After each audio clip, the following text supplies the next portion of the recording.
Hello. So today I'm really excited to be talking to Clarissa Christensen, who shares, like me, a passion for traditional Chinese medicine. Her speciality, in a way, is Qigong and mindfulness, but she also believes it's really important to link it to a more Western or modern understanding of the body. And she has a PhD in neuroscience. And I discovered that she actually trained in acupressure in Northampton in the UK about 33 years ago, but then practiced it more with family and friends, as many people, in fact, who do trainings in Chinese medicine or massage or something like that. Because alongside, she had a corporate career, and then about 7 years ago, I find that also quite interesting because we have 7 year cycles of essence, which we'll probably talk about in Chinese medicine for women. And she came back to it with all her experience. So she's written her particular interest in Chinese medicine is with the menopause. And I think it was around the menopause that she came back to Chinese medicine. And she's written a couple of books. One is called The Mindful Menopause, which I love the title, and it's based a lot on her mindfulness practices, which are quite linked with Chinese medicine. And also a book with other people called The Potent Power of Menopause. So without further ado, I'll hand over to Clarissa, and she can tell you a little bit more about why she feels that Chinese medicine is still relevant today, and especially for the menopause. Oh, well, thank you so much, Suzanne, for inviting me on your podcast. I'm delighted to be here. Um, yeah, I mean, I had a long journey, as you showed, weaving around in and out of Chinese medicine, training with acupressure first.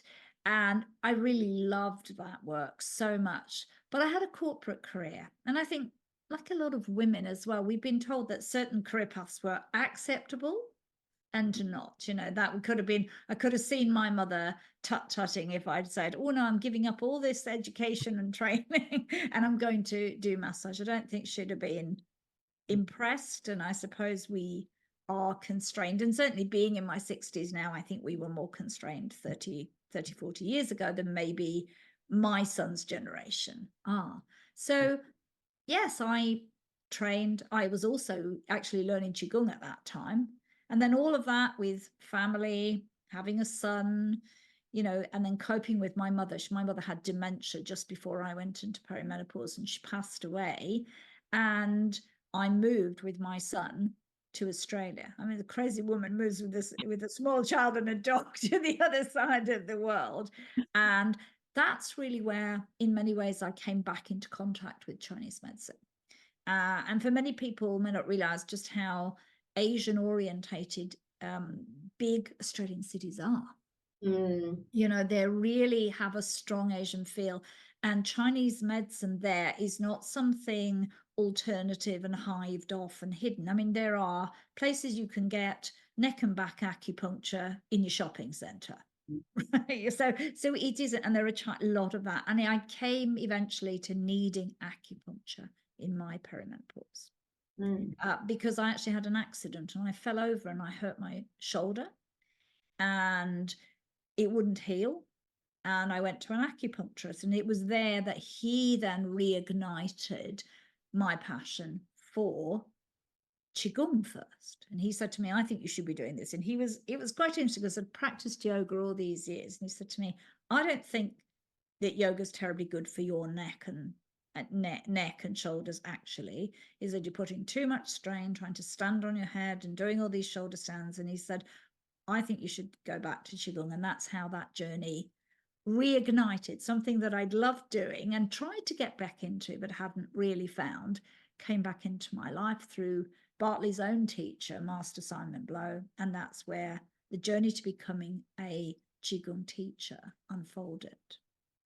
That sounds lovely. And I actually, it's fascinating that that's what brought you back was an accident and falling and a shoulder injury, because in my work with perimenopausal women, and indeed my own experience, I was cycling along and I fell off my bike and I hurt my shoulder.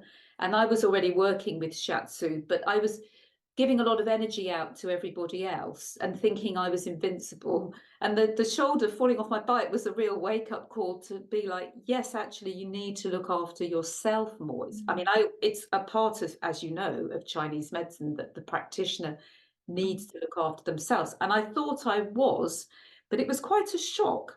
And it's a symptom, I think, that's often not talked about so much for the perimenopause shoulder issues. But the shoulder, I mean, I don't know how much you know about some of the extraordinary vessels of Chinese medicine, but it's very Yes. linked with the yang and the yin linking Yeah. vessels, and which hold our history and hold this memory of the different cycles of our life.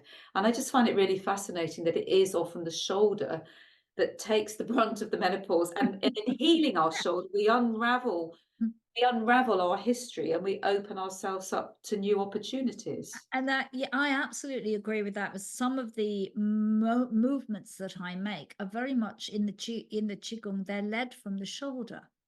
It's actually the shoulder that leads, and people think it's your hands and your arms, but it's actually a lot of movement is coming from the energy center, your lower dantian, that energy center is below your belly button, and it sort of comes up through the body to the shoulder, and then you kind of open out the arms and the hand, and a lot of the work I do involves a lot of shoulder rotation.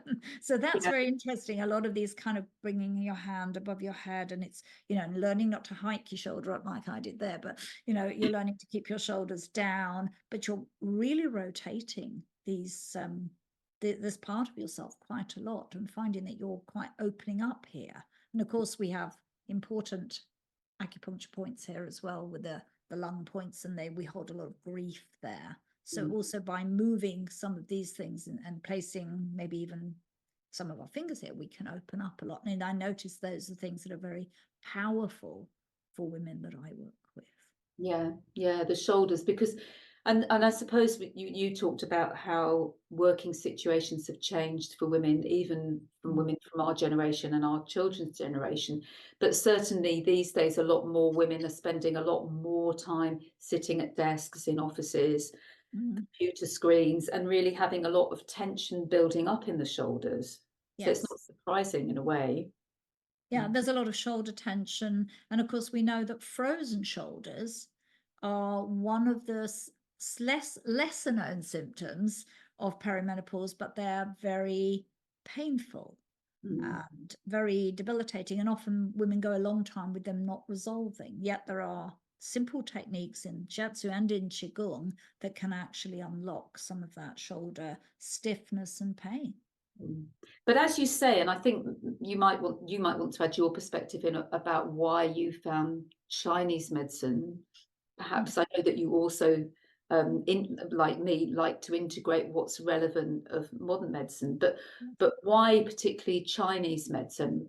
Just before you answer, to recap one of the things you said, you've got a lung point, and lung is a lot about. People often think, oh, the breathing, but in Chinese medicine, it's about grief. And because in our first breath, when we're born, we separate from our mother, so it holds that grief, and it's associated with the emotion of grief. And in Chinese medicine, each organ relates to different emotions, and so we're not just working on physically releasing the shoulder, but any emotional patternings. It could be grief, but it could be other things. It could be anger. There's points of the goal for anger. So I'll let you explain a bit more about. Extremely. And I think I was attracted to Chinese medicine because I felt that it really offered a whole way to work with people, that it is not just about acupuncture or herbs, but that it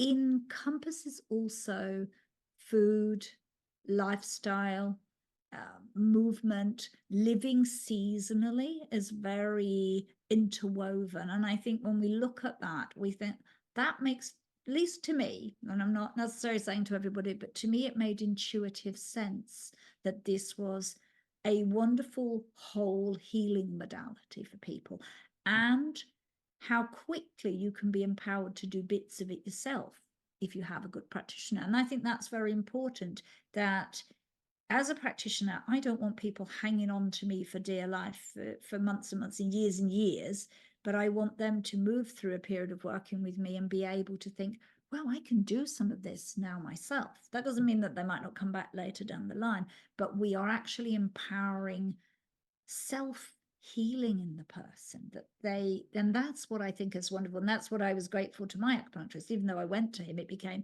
lesser visits. And he was saying, do the Qigong, try eating these things. And so you get this really all nice rounded support, which is still deeply lacking in the Western approach to medicine.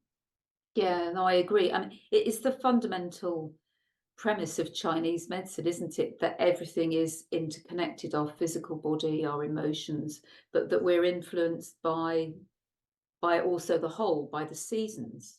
Yes. And I know you said that not everybody might relate to that, but I think most people do in some way. Like even just the fact that in the winter, now we're in the winter, we have shorter days. Often people need a bit more sleep. They feel differently on a grey day or a sunny day or things like that. And moon cycles, that maybe gets a bit more weird. But I think at least the solar cycles, people are beginning to understand more how they are connected.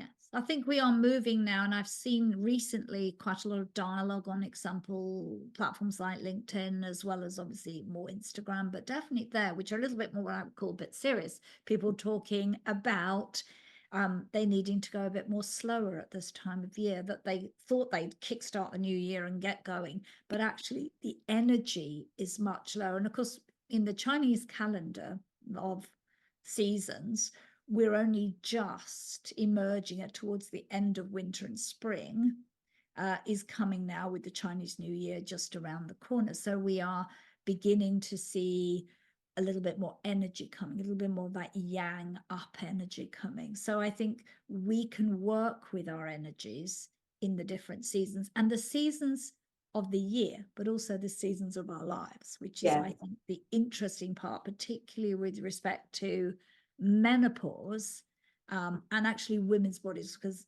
as you mentioned earlier, Suzanne, we are 7 times 7 years while we are going from being a small child right through until we are just past menopause, so past our last menstruation.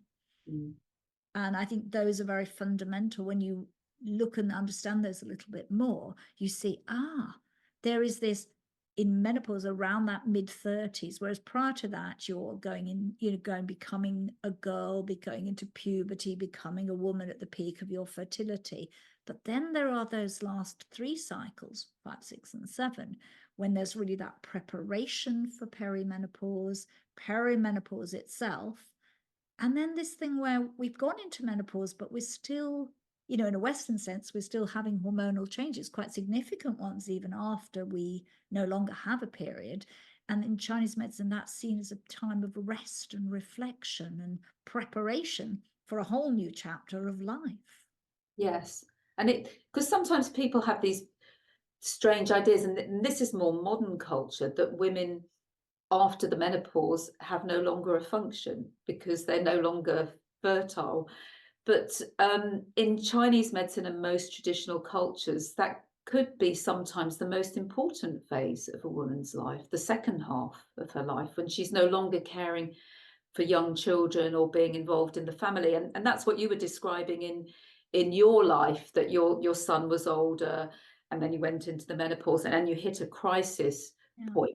And I don't know if you want to say a bit more about that. Yeah, and I mean, I'd had a very difficult, on a reflection, what we would say in Western terms, quite a challenging perimenopause. And I had a lot of anxiety, typical weight gain that didn't move. My blood pressure wasn't well. I didn't sleep well. And I received, in essence, very little support from Western doctors. There was just kind of a dismissal, really. And it wasn't until I entered into working with Chinese medicine and also working with mindfulness practices that I began to able to create a different, should we say, a foundation to being well. And I think that mirrors what Chinese medicine is about, to create this good, strong base, mind, body, and soul that we can then move forward from. Particularly for the women I work with, they often don't have that foundation in place. Yes, I mean, it's interesting because you and I both had foundations from doing the acupressure, you using the Yes. acupressure, and I was working with shiatsu. But I think even as a practitioner, and maybe especially as a practitioner, it's just as important for us to receive some kind of support because it's often helpful for someone from the outside, isn't it? Even though I totally agree with you, Chinese medicine encourages the role of the practitioner is not to make the client dependent on them, but rather to empower the client. And Mm. my main shiatsu teacher called ours called her shiatsu school the Healing Shiatsu Education Center because Mm. she felt as practitioners we were educating our client in all the areas that you said. So Mm. even as a practitioner, we need support. But as you say, for women that have not had any of that support in their life, it can be even more challenging. Yeah, and definitely can be very challenging, and they are often very spun round. There's a lot of diversity in what's said. There's a lot of polarization, and I would say almost schisms in the current menopause conversation. People are on opposite sides, and we have to have a position, as opposed to seeing, which I think is Chinese medicine, is coming to middle ground and some sort of moderation, whether that's in the diet you eat or whether that is in the physical practice you do, whatever your exercise looks like, or whether that is whether you choose to have hormone therapy alongside a natural therapy. I think we're far less exclusionary in the Chinese medicine world, then I see this sort of opposite sides going on in Western medicine, which doesn't serve women. So they're very confused as to what to do. And I think there's a lot of quite extreme diets that I see that go on for quite a long time. And one of the things I do work with is Chinese nutritional therapy. That's something I've started to work with in the last couple of years more, because I learnt about it and then was like, oh, this is very useful. And I've been training under Dr. Peter Torshäll here in Sweden, who's very well known for his work in using diet. In fact, he's switched herbal medicine out for dietary practices in his clinics here, which I think is fascinating. And he said, I don't use herbs as a frontline treatment now. I use them as a secondary line of treatment. And there, of course, we don't talk about extreme diets except very short interventions. So instead of saying to somebody, you've got to be keto or paleo or whatever forever, he said, well, that might be a great intervention for 2 weeks, a month, a couple of months at the most, but then you want to move the person to more balanced eating. Oh, I like his approach. I'll have to write down the name. I haven't studied so much diet, although my first shiatsu teacher in the early days of shiatsu in the UK, which is a form of acupressure, were very influenced by the whole macrobiotic movement, which again, in modern culture, we've often taken it a bit rigidly and trying to eat a bit like Chinese. But actually, the basic concepts, eat local food, in season, mirroring the seasons. For me, that's the essence of what I took away from macrobiotics, not necessarily to eat loads of tofu and rice. And, it's a much more holistic way. But I do like his idea that your teacher's idea that the diet is the most fundamental, and then the herbs are more like frontline measures if the basic diet isn't working. And I think in modern medicine, often people are given the drugs or the frontline treatments, the Western equivalent or the modern equivalent of Chinese herbs, too soon. When actually, that for a lot of people, sorting out the diet, but also sorting out really even more fundamental things, which you might also want to talk about with Qigong. Well, it's as fundamental is the breathing, because Qigong is about movement, but it's also about breath. And in Chinese medicine, if we're not fully breathing, then nothing can really work or fully function. So it's actually quite a different way, isn't it? In Chinese medicine, it's like ideally you want to support the person through their daily practices to be healthy, and then only then you'd go towards something a bit more frontline is quite a good way of saying it, Yeah. herbal treatments. But in modern society, people are often looking for something a bit more frontline before doing all the basic stuff. Yes, and diet is very, very powerful. I would say it's so we don't realize how powerful diet is, that foods And particularly, and I think the person understanding why do you eat what you eat? Because a lot of time we're saying, well, that's bad and that's good, instead of trying to say, what's the person trying to do here? So we notice a lot of women eat a lot of sweet, but is it because they want to feel nurtured, nourished, heart-centered? And so that's one, or they feel tired. So those things will help them. But of course, in excess, it does the opposite, because that's what happens. You flip over to the opposite effect. But trying to understand why, and then looking to the tradition. What have we traditionally eaten for particular situations with people? Because there's nearly always some knowledge from tradition. And then look to the science, which sounds very confronting to modern nutritionists when I say that. But often, the way in which people have eaten is, they eat, do you want to use bitter herbs in your food? Or have you used something that helps to stimulate saliva or reduce acid? So we see people use salads. We don't use very ice cold food. We don't go to extremes of ice cold and very hot. And we stay in a range, making sure that we eat all of the flavors and a range of temperatures. So again, it's balancing and building the middle part of the body, because when that's working, the top and the bottom have a chance to connect too. So a lot of food is about that. It's really very healing for the center of the body, if we like, particularly things like the liver, and in Chinese medicine, of course, the spleen, stomach, which are very important in terms of energy and getting the most out of the food. And always eat the best quality food. It sounds very strange, but we don't do that. Yeah, I mean, ideally organic, locally produced, things like that. And that's really what you're kind of explaining there as well, for me, is one of the key to Chinese medicine.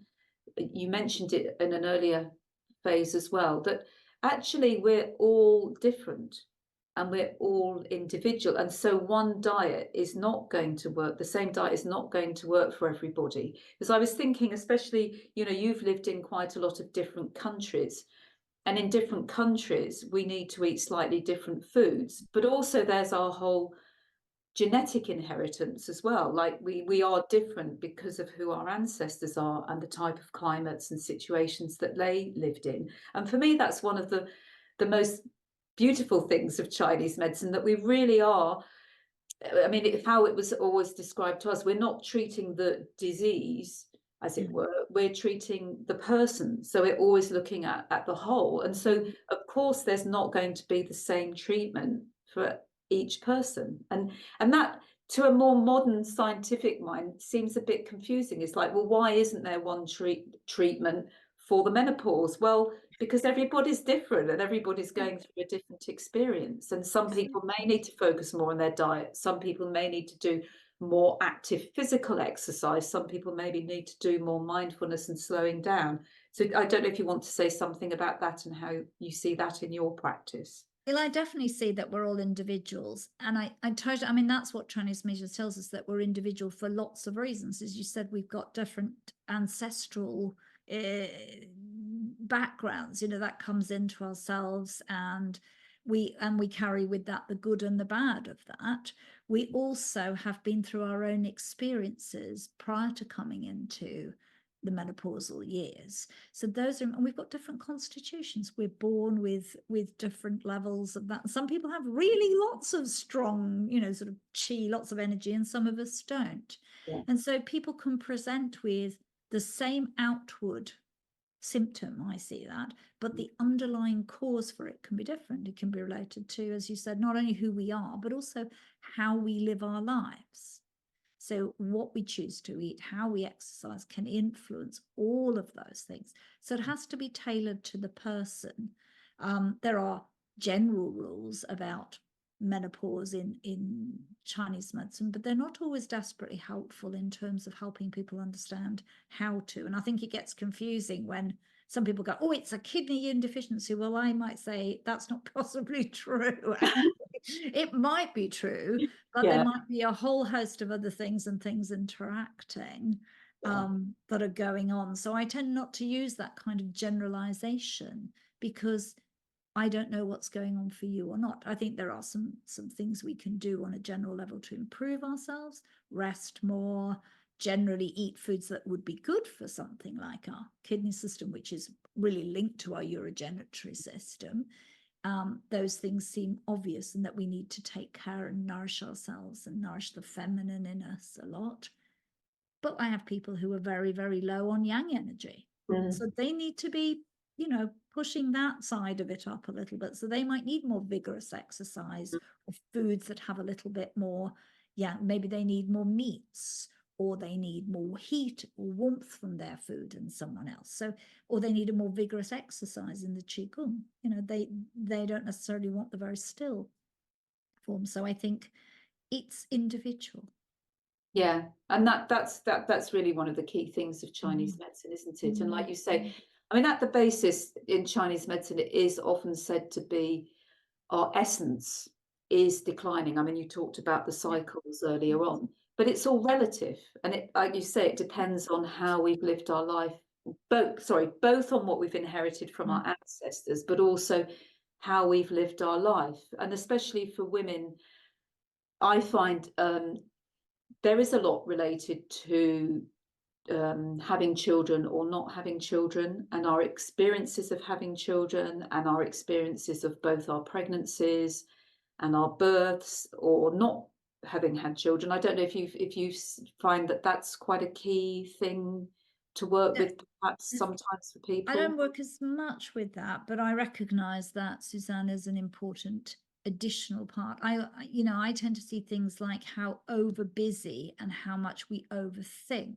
Those are definitely very recognized factors that will have a direct influence on the menopause experience, along with how much of a regular or irregular positive diet we've had, and how much we use things like alcohol, caffeine, and the like to support ourselves. Those are all factors that I see. But I admit, yes, obviously, whether we've had children or not, I think is going to change the way our bodies are and emotions are, because for some people, they're all fine and they've been single and everything's great. And for some people, that's actually a big grief moment.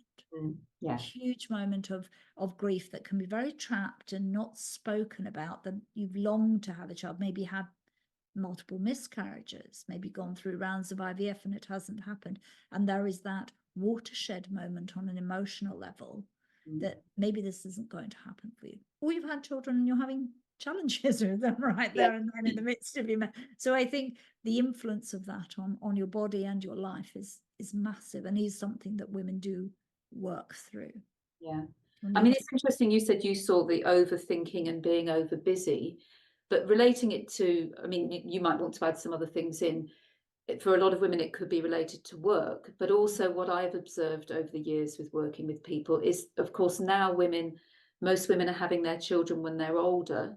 So their children are either going through their puberty when the mother is going through her menopause. So you've got two that we call gateways in Chinese medicine going on at the same time. That our daughter's having her first period, or our son is going through the adolescent as well, and their big hormonal changes, and then the mother is also going through big hormonal changes. So that can have quite an impact, and also mean it's more difficult for the woman to take time for herself because she's so busy caring for her adolescent children. I wasn't quite at that. My children were a little bit older than that. They'd gone through their adolescence by the time I got to the menopause, but I can't imagine what it would have been like to be me going through the menopause and having adolescent children. I don't know if that was your experience. That was my experience. I mean, I was 37 when my son was born, so he was only about 8 or 9 when I went into early perimenopause. Right. So the whole of the time I was in perimenopause, I had a growing child who went through his own puberty and journey, and coming out as LGBTQ, and having, to manage all of that alongside all of my changes is quite emotionally draining.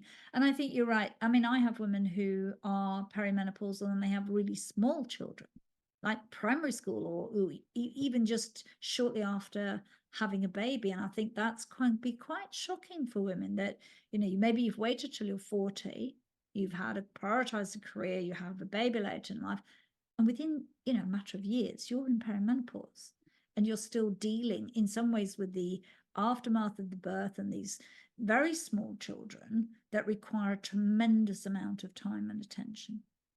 Yeah, I think that's a really good point, that it's not just if our children are going through puberty, because actually, yes, it's a challenging time, but they are a bit more physically independent from us. But having children that are still very young, I mean, I've had some clients, you're right, who they started going through the perimenopause when they've got 2 and 3-year-olds, so they haven't really had time to recover from the birth.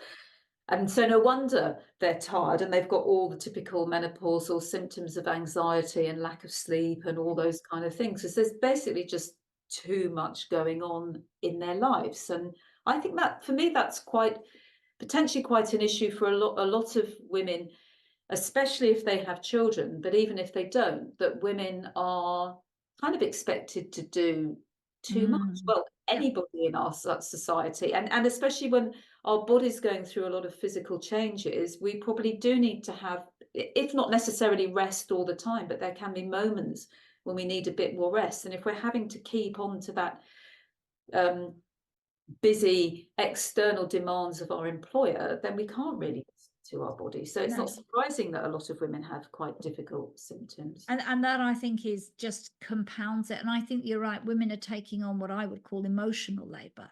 So it isn't so much that the physical labor of our lives is hard in relative to our mothers or definitely our grandmothers, but is this emotional stuff. There's just so much things we think we should do, must do, ought to do, got to do, this continuous stream.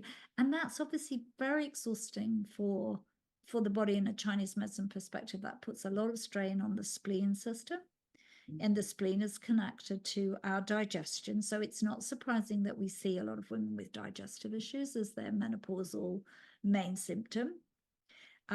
It puts a lot of issue on the liver too, because then we are rushing and we are maybe feel resentful, angry about this, irritated about the amount of burden we're carrying. And that then leads to issues with sleep, with detoxification in the body. So these things are all things that are very central to my practice, is to work with these aspects through food and through the Qigong practices that I teach my clients to do. Because you were talking about liver and detoxification, and then a lot of women to relax. Well, you mentioned about alcohol and caffeine. Well, alcohol is giving more work for the liver to do. And also caffeine is draining our kidneys. That's how we see it in Chinese medicine. I don't know if you want to talk about, I mean, I don't know whether you want to talk about how you work with women who are drinking a lot or who are having caffeine. And I think this is one of the things we've got to learn to teach women to let go. A lot of this is a coping mechanism. So sometimes it's more about teaching women to have periods of rest rather than going head on to them saying, naughty, drinking too much. I mean, I think that there has to be space to allow them to let go. And this is where practices that they do can be really good. Detoxification practices. I mean, I do a lot of liver massage type practices, also calming practices. So there's space for them to actually let go of some of the stress. And in letting go of some of the stress, then the reason a lot of women do drink quite a bit is because it's sort of knocks them down, calms them down temporarily, of course. And I think that's the way we try to move, is to create more space, more calm moments in their life. And then alcohol doesn't become a prop to coping. I completely agree with you, because you mentioned about coping mechanisms in the beginning at some point. And we can't just take away the coping mechanism without looking at, well, why are they having this coping mechanism? So I think I like how you describe that. It's not just taking something, saying you've got to stop smoking or drinking alcohol, drinking coffee, but putting something else which is more nurturing, which is more nourishing, which is more about loving ourselves, and then we start experiencing life in a different way. I mean, you've talked quite a lot about diet. Do you want to add something else in about the breathing or the qigong I or the pressure? The Qigong, of course, is very central to the work I do. And for people who are maybe a little less familiar, for me, Qigong is a whole healing system. It obviously is about movement and breath, if we look at the movement side of it. But Qigong also encompasses a lot of work on our posture. And when we stand in what I call alignment, we stand vertically aligned. Of course, all of our, we're aligning our dantians, we're aligning the body, we're relaxing, we feel ourselves connected to heaven and standing on earth. We're suddenly like this calm. And if we learn alignment and posture and we learn to stand correctly, it flows through physically, mentally, and emotionally for us. Because obviously, standing better is going to help you breathe better. It's going to help build our bones and strengthen us. We are going to also emotionally feel more grounded. By being that way, we are not as much pushed around by others. Something comes and knocks us a bit sideways, we're going to wobble rather than fall over.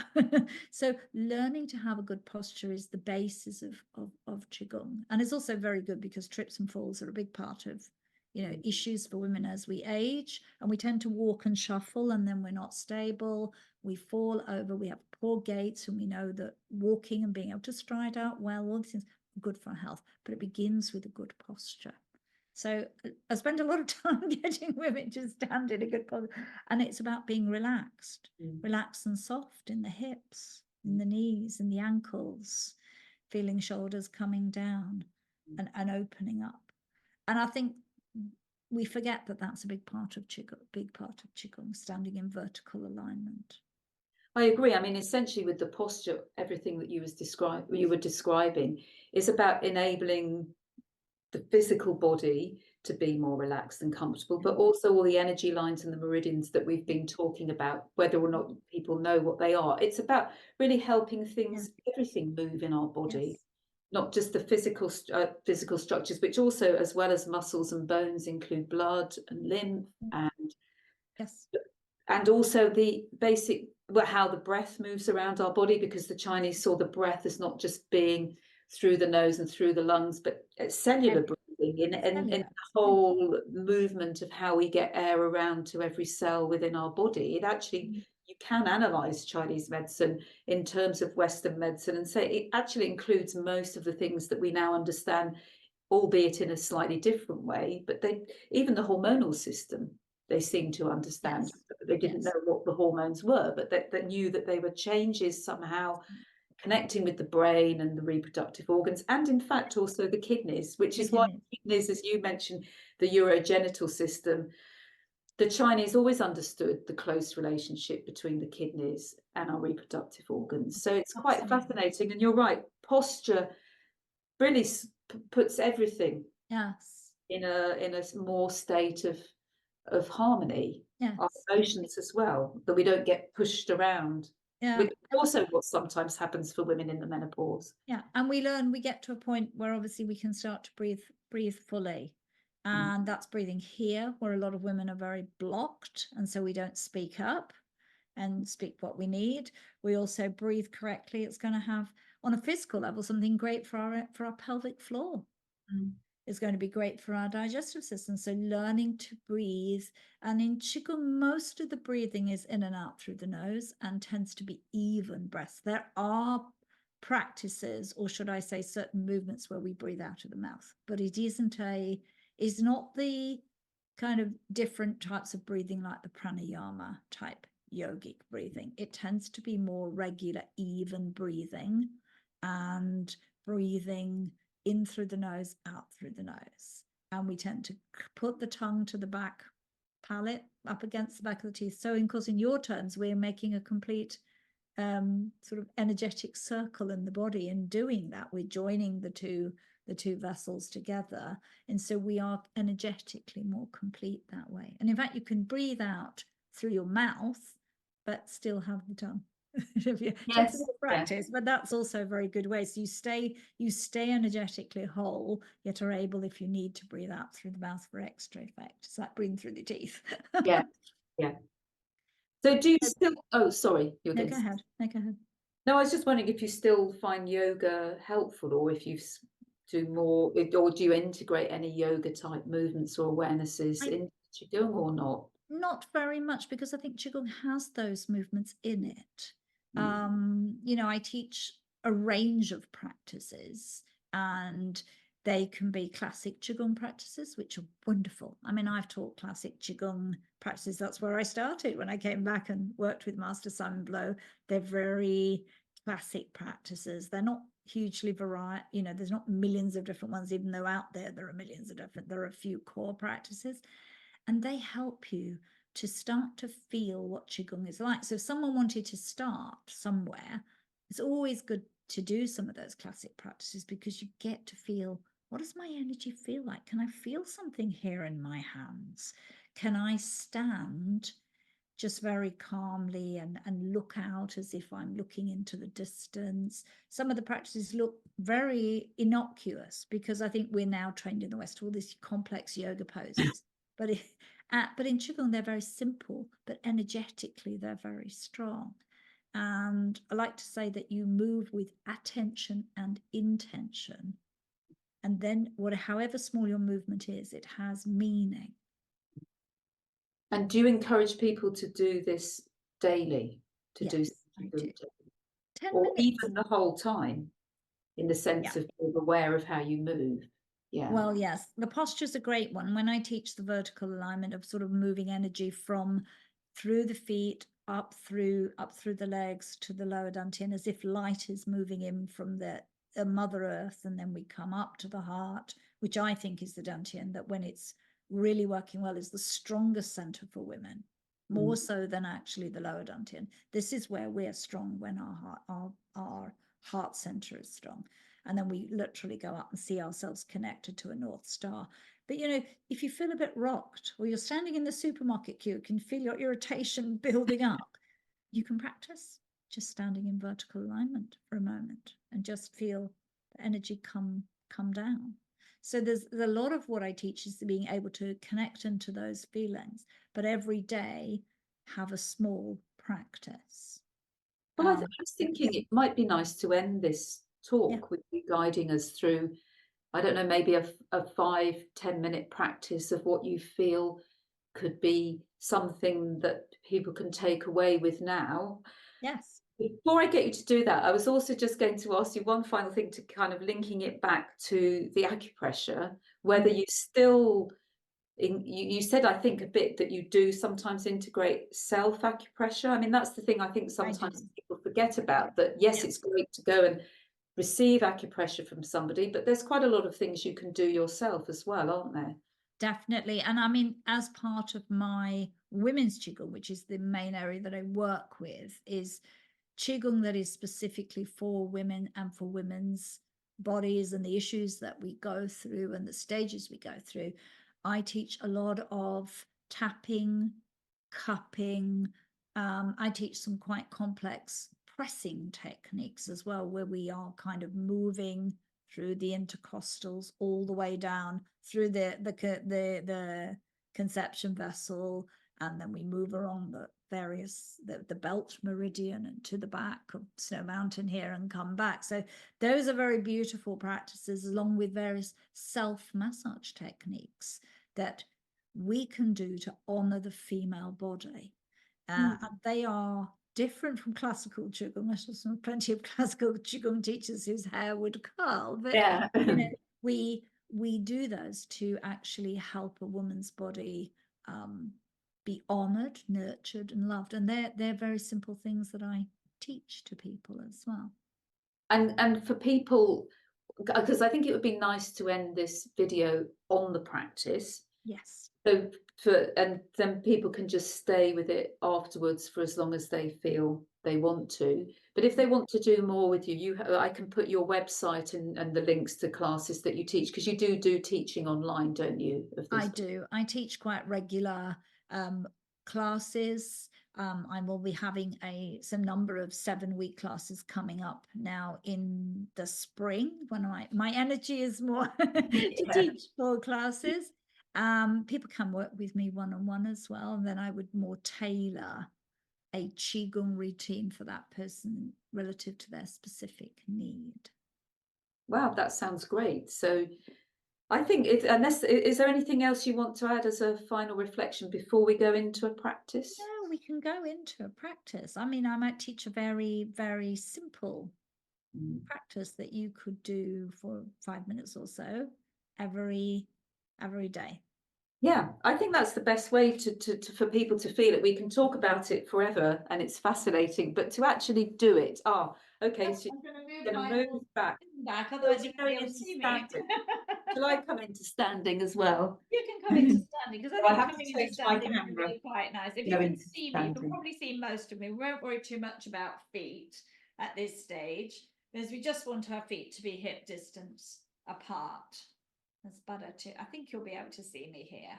So maybe I'll just, can you see me? I might move my camera so you can actually get an even better sense of me here, maybe.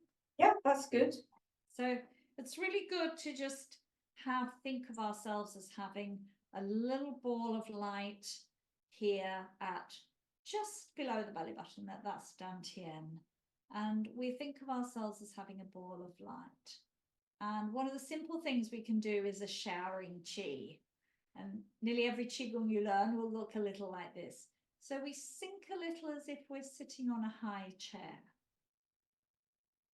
And we rise our arms up. We turn them over and we sink back down. We bring our arms up overhead. You can't see me there, but we bring our hands slowly, slowly, slowly down back to clearing them, letting them go, and coming back.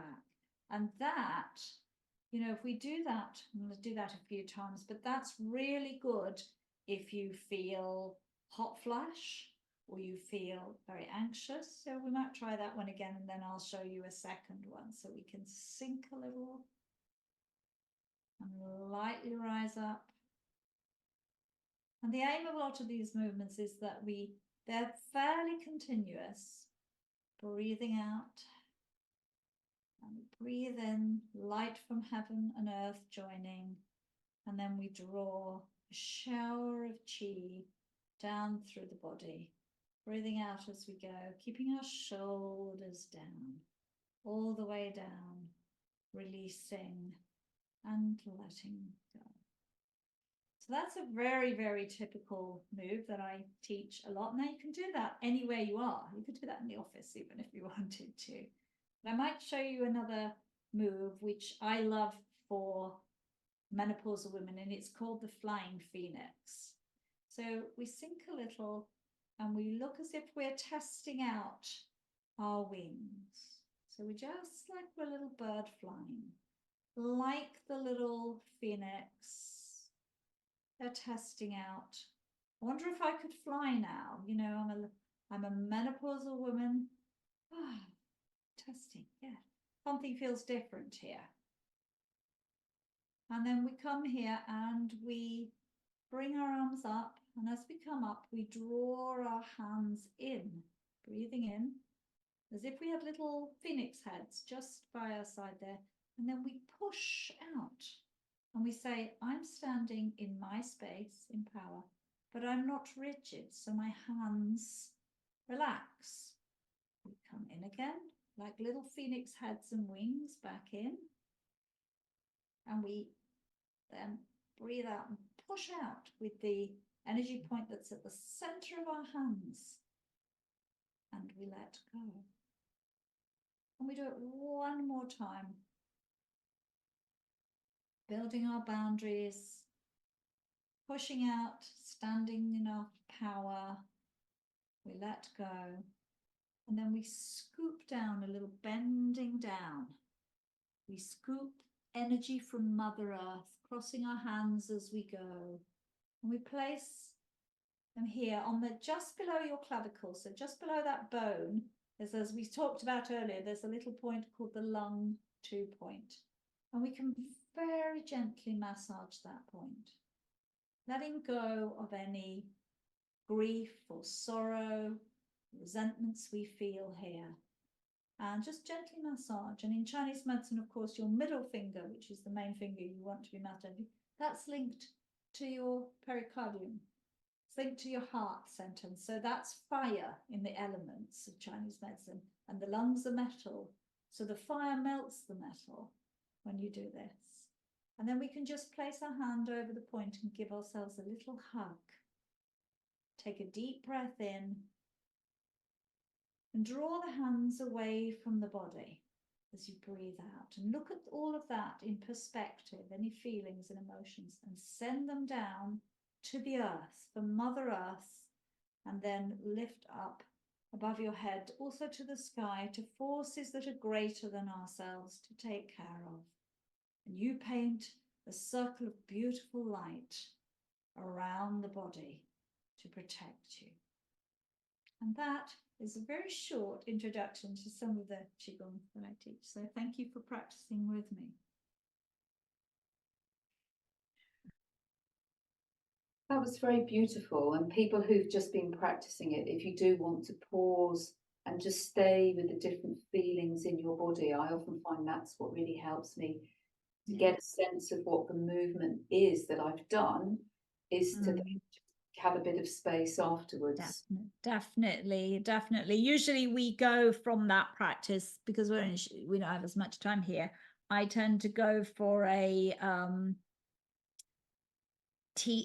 there's some closing practices where we consolidate the practices that we do and kind of close them back into the body. So yeah. But it was just to give people a little taste, but already I felt just in those few moments, it is really powerful. Qigong has been something I've practiced on and off through my life, and it's really, really nice to see your way of doing it. Yeah. Thank you. Great. So beautiful. Thank you for sharing all your wonderful knowledge. Is there any final word that you want to leave with people? I think I would leave that I think that you can really be empowered to manage a lot of your menopause with some support, and getting the foundations right. So I encourage people to look at what Chinese medicine or other forms of ancient practices can bring, because I think they've always seen and understood that this is a stage in life, it can be managed. And there is this amazing next stage in life, this second spring, as it might be called, that's there waiting for you. Oh, that's a very encouraging and empowering way. And that it can be a celebration of a new you. Indeed. We have more choices in a way, or we have the potential for more. So thank you. Well, thank you.